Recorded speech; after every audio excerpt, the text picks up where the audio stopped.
They thought she was ordinary, just a nurse in faded scrubs, standing silently in the corner. But the moment the bloodied Navy SEAL lifted his trembling hand and whispered her name, the entire operating room froze. Before I tell you what happened next, tell me in the comments where you're watching from. I love knowing who's listening. The chaos had started hours earlier. A convoy had been ambushed, and among the wounded carried into the field hospital was a man few dared even to approach, a SEAL, barely conscious, his chest torn open, his breath ragged. The surgeons rushed in, commanding the space like generals in battle.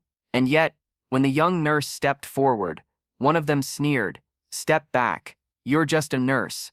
Her fingers tightened around the tray she carried. She wanted to argue, to say she had been here before, not in the safety of this sterile tent, but in fire and dust, under skies split by mortars.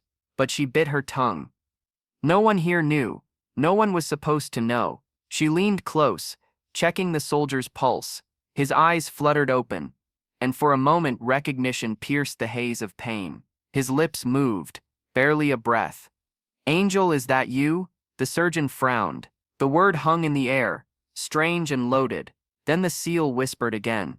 Stronger this time. "You don't know who she is." The room fell silent. Even the steady beep of the monitor seemed distant. The other medics glanced at one another, unease crawling across their faces. Who was she, and why would a hardened SEAL call her that? She thought she'd buried that part of her life. The nights in Afghanistan where she'd crawled through rubble to drag bleeding men to safety. The secret missions where she'd patched wounds with shaking hands while gunfire crackled outside. The code name they'd given her. Angel. The surgeon, impatient, scoffed. "We don't have time for riddles. Get me more blood bags." But then the SEAL's hand clutched her wrist with surprising strength. "Don't let them push you aside. You're the only reason I'm alive." She froze.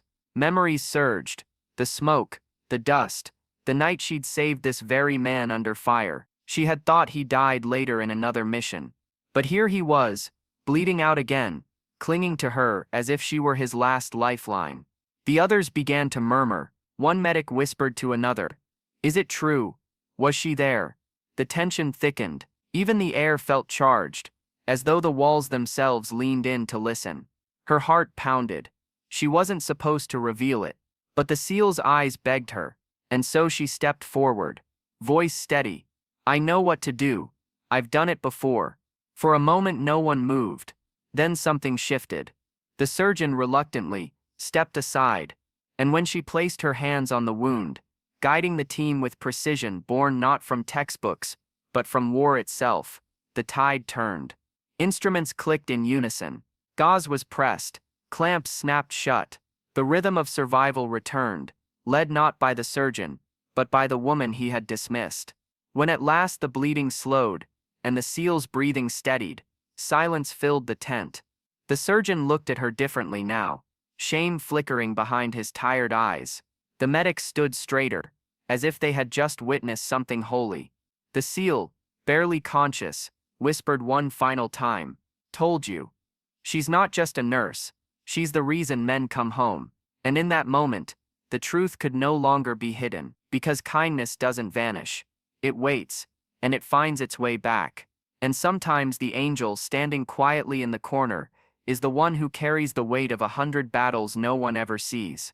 If this story touched you, share your thoughts in the comments below, and don't forget to subscribe for more powerful stories that reveal the quiet courage around us every day.